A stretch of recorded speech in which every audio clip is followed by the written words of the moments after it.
Good morning, everyone. We shall be discussing on guidelines for prescribing glasses in pediatric patients, as in general guidelines, and also few comments on prescribing under special situations.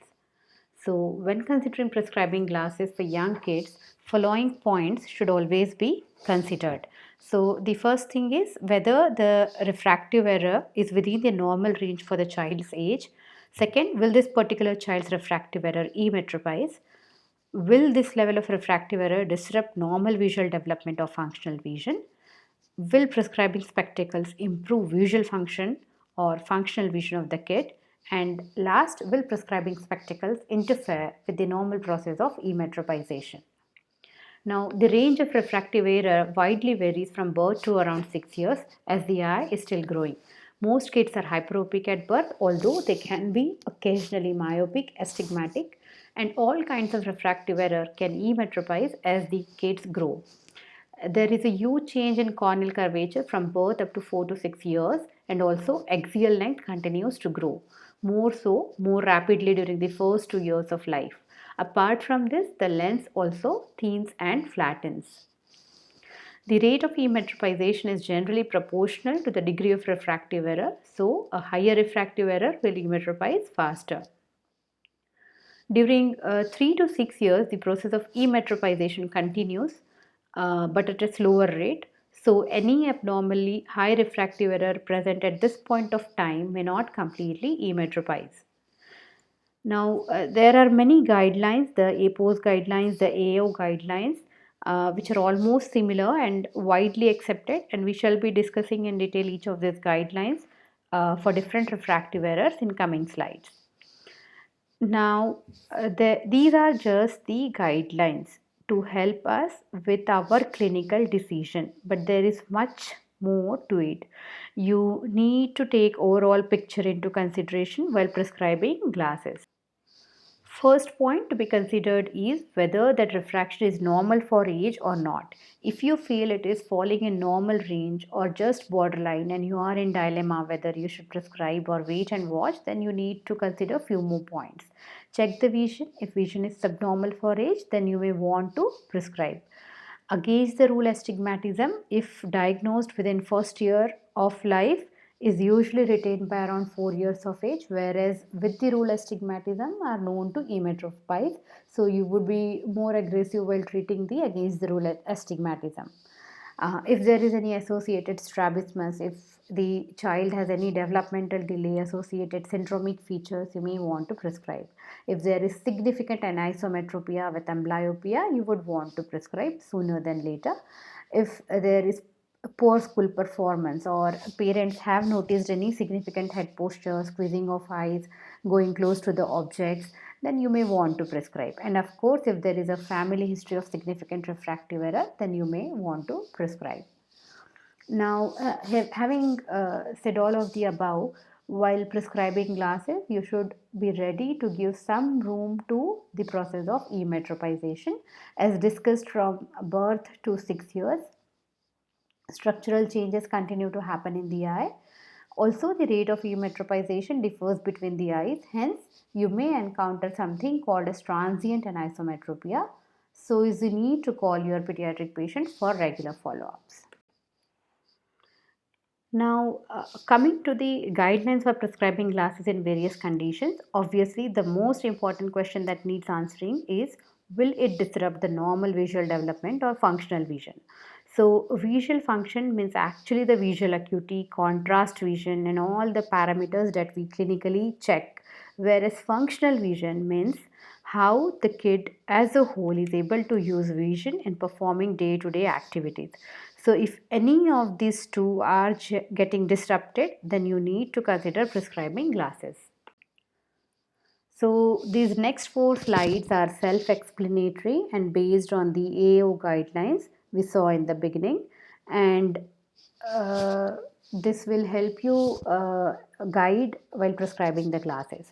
So, any hyperopia which is outside 95% limit of any refractive error at any age needs to be prescribed but undercorrected up to 4 years of age. See, the guidelines for undercorrection, full correction are different for hyperopia, myopia, and isometropia. So you need to understand the reason for age. The recommendation for hyperopia is to generally undercorrect a bit till 4 years of age to leave a stimulus for emetropization.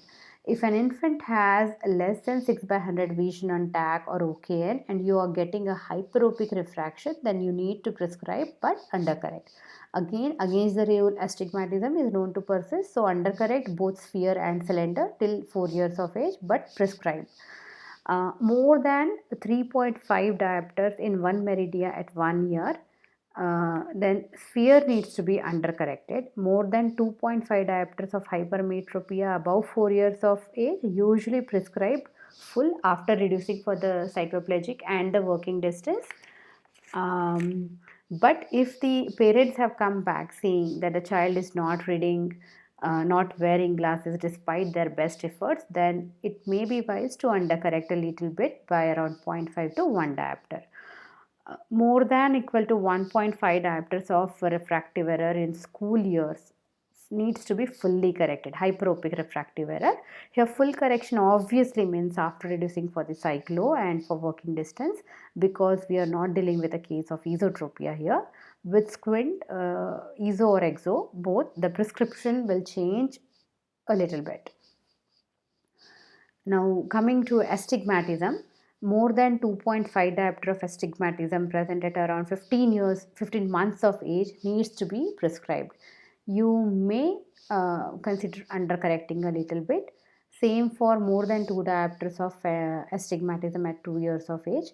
More than or equal to 1.5 diopters of cylinder at 4 years needs to be prescribed.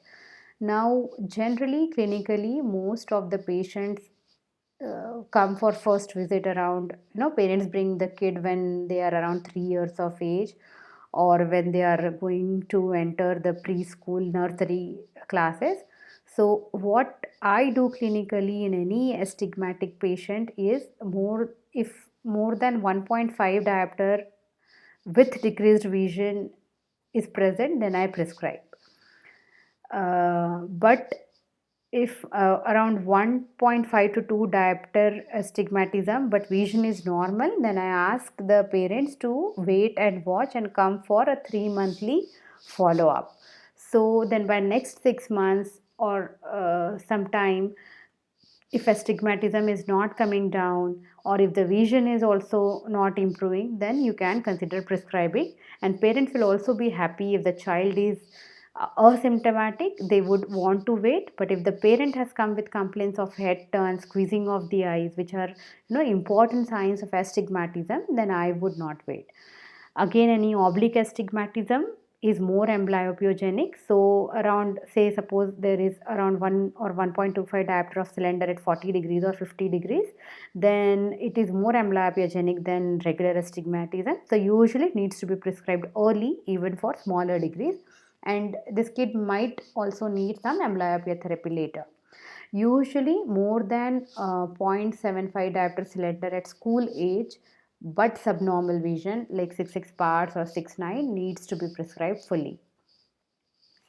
Coming to anisometropia, I think it's better to be more aggressive in treating anisometropia than any other form of refractive error. Any anisometropia with amblyopia at any age needs to be corrected.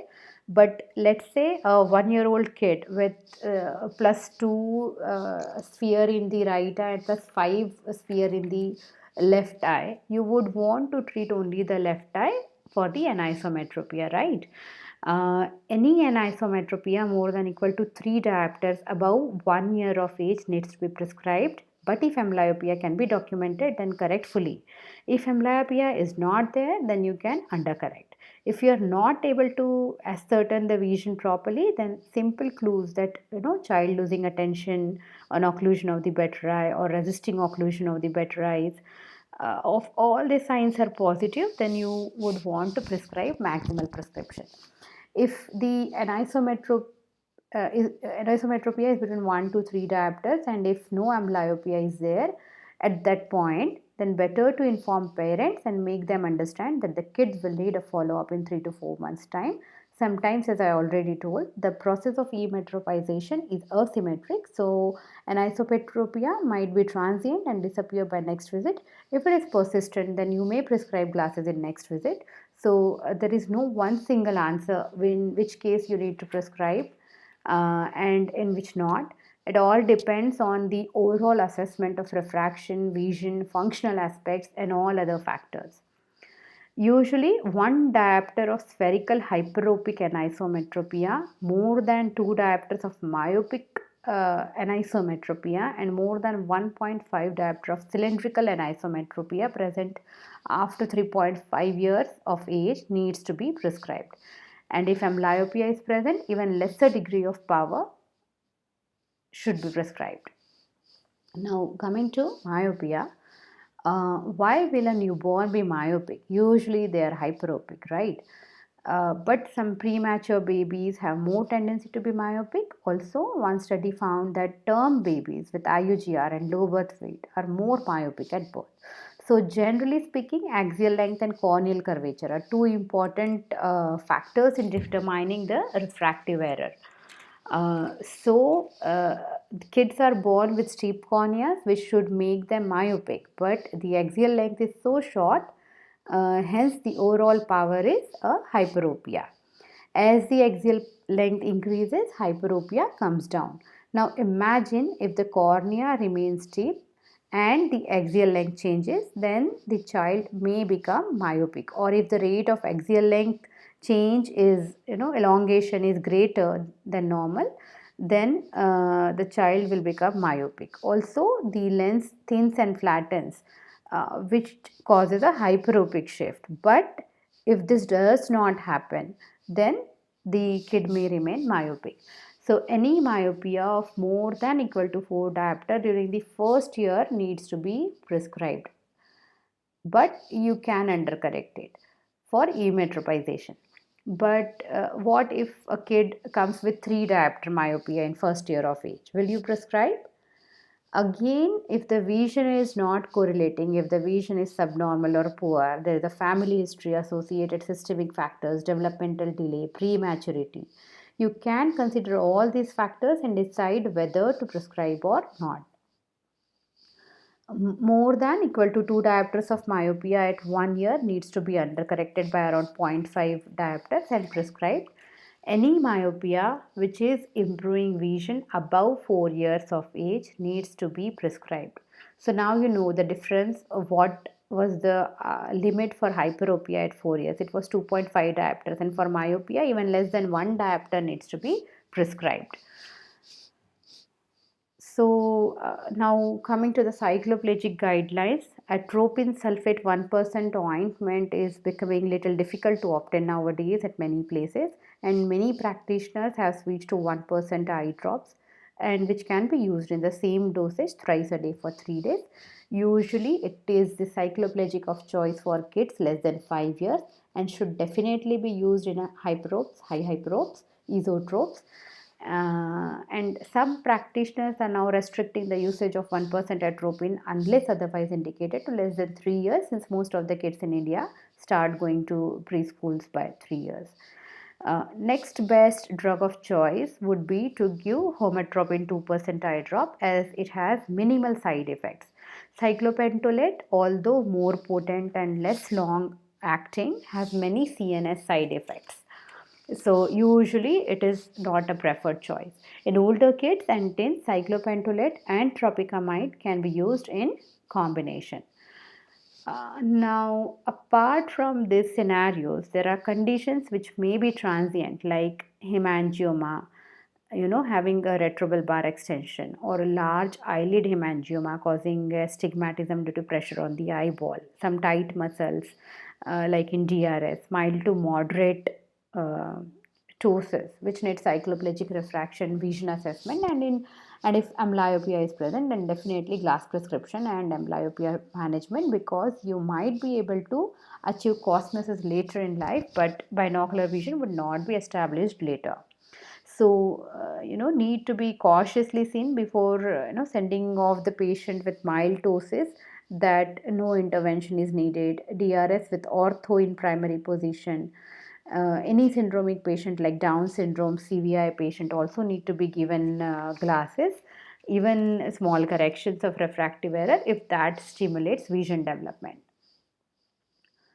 Now coming to glass prescription with EZO or EXO. So the rule of EZO is to give maximal cycloplegic correction. For myopia, hyperopia or astigmatism, always try to give maximal correction. If there is a near or distance disparity in myopia, then you may give a near ad. As in cases of high AC by A ratio, you may give a near ad bifocal glasses. Now for EXO, any refractive error resulting in reduced vision should be corrected to improve vision. Now, many a times you see exotropes may not have any refractive error. Usually you might see 6 by 6 both eyes, even with a large angle 45 to 50 degree alternate XT. But even if there is a significant, even if there is a slightest disparity in refractive error, then that I will show a constant XT rather than alternate or intermittent XT. So any refractive error resulting in reduced vision should be corrected to improve the fusion. Even small amounts of myopia should be corrected to improve fusion. Hyperopia, if it is of a small amount, if left uncorrected, if it is not causing any symptoms, it can be left uncorrected. High hyperopia obviously needs to be corrected, but you may try to undercorrect a little bit as it gives some scope to convergence. Astigmatism should always be fully corrected. In fact, there are hardly any scenarios where I would want to undercorrect a cylinder power. Now, one burning topic is treatment of progressive myopia. So, one study, which was a 3-year long study from China, which was done in 2014, compared use of single vision glasses in one group, bifocal glasses in the second group, and bifocal glasses with 3 base in prism in the third group. And they found that the progression of myopia was slowed in the bifocal group and the bifocal with prisms group, so as compared to the single vision group. So this is one interesting study. If anyone wants reference, I can share the article. Now, tips for prescribing glasses. Many practitioners at the time of first checkup would undercorrect the glass prescription for the kid, saying that the kid might not accept the full prescription. On the contrary, 80% of children accept full prescription in first attempt. And so always try to give the full prescription with which the kid's vision is improving. Only if on follow-up the parents say that despite their best effort the kid is not wearing glasses, then you may consider decreasing the power and gradually you may increase it later. To make them more cooperative, hyperopes can be prescribed cycloplegic eye drops for a few days initially to help relax their accommodation. Myopia, the myopic kids are usually easy to handle and they are happy with glasses from day one. And actually parents come to tell you that he and she can't stay without the glasses for even 5 minutes. So they are extremely cooperative. Again, if you see any myope who was earlier very cooperative with glasses and now suddenly has started disliking the glasses or squeezes the eyes with glasses, then probably the myopia has progressed. Astigmatism is one situation which is a little tricky, as parents usually don't see any significant difference in the functional vision immediately, but you need to keep convincing them, sometimes asking questions like whether head turn has decreased or the squeezing or rubbing of the eyes has decreased or not, to keep the faith of the parents on you. In younger kids, it might be a good idea to go stepwise, giving glasses on first visit and then start occlusion therapy or vision therapy from the next visit if it is needed in those kids. Now, selection of material for glasses. Usually, I feel that it should be the parents who should decide on what quality of the glass or what brand of the glass they should buy for the kid. But sometimes involving the child to select the color or the design of the frame is a good idea, obviously. and the parents would obviously want a comment from you regarding suggestions, so always remember it should fit correctly, should be well centered. The glasses in the kids have a flatter pantoscopic tilt to reduce the defocus and aberrations from the lenses, and they have a shorter back vertex distance. The two most commonly used materials are acrylic and polycarbonates. Polycarbonates are little easy to get scratched, and acrylic are little easy to break. The frame should have a lower nasal crest than the adults, because kids usually spend a lot of time looking around, and smaller crest allows the frame to sit little high on face. So crest height is actually the distance between the lower eyelid and nasal crest. Also, it should have a large frontal angle and large splay uh, in view of the flatter nasal bridge in kids. Now, the facial anthropometry in kids keeps changing as they grow. So, one should always assess the fit and quality of glass the kid is wearing at each visit. The good idea is to do a 4-point touch test. Keep the glasses of the kids on a flat surface and see that both the ends of the handle, tip of the handles, and the two edges of the 2 points on the base of the frame are touching. So it should rest on 4 points on the flat surface. Now, very important, the frame should be modern, attractive, colorful to keep the make the kid like the frame. It should be made of plastic, acrylic, or hypoallergenic metal. The bridge of frame should fit on the bridge of the nose. Cable temples or elastic strap are very useful in younger kid. Spring hinges are very useful again, as it reduces chances of breakage. Always advise parents to buy a backup pair. Never advise to go ahead with high-end branded glasses and frames, as the kid might break in a day or two. Now, post cataract surgeries, contact lens is a good option in infants and younger kids. Make sure the parents understand the need and reason to come for routine follow-ups.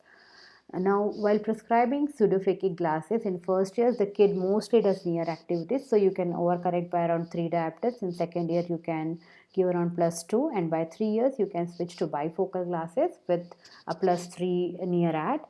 And again, importance of regular 3-monthly follow-up cannot be stressed more, and it should always be accompanied with amblyopia and binocular vision therapy. Now, coming to the last type of glasses to be discussed in this presentation, those are the tinted glasses, UV glasses, and photochromatic glasses. So, tinted glasses are available in different tints, but most widely used are the yellow or the amber tint glasses. These are known to enhance the contrast and decrease photophobia in kids with albinism, aniridia, coloboma, and they increase the depth of perception by blocking the blue light, which scatters more in foggy conditions, hence preferred by sports person. In fact, tinted contact lenses are available for sports and also for conditions like albinism, coloboma, and aniridia. Again, blocking blue light may reduce eye fatigue, hence they are used by computer users also. Other uses are they are used in treatment of sleeping disorders, bipolar disorders, and ARMD. The second tint is copper or brown tint, which enhances visibility of the red color. So preferred for night driving to enhance visibility of tail lights and red signals. Now, photochromatic glasses are the ones which become dark in sunlight and normal indoors, but they should not be prescribed routinely to kids for their normal prescription glasses, as they affect contrast while indoors. And although amber tinted glasses are the best choice in kids with albinism or aniridia, photochromatic glasses can also be used. The tinted glasses remain tinted all the time to same extent, versus photochromatic glasses change their tint and transmission of light according to the lighting conditions.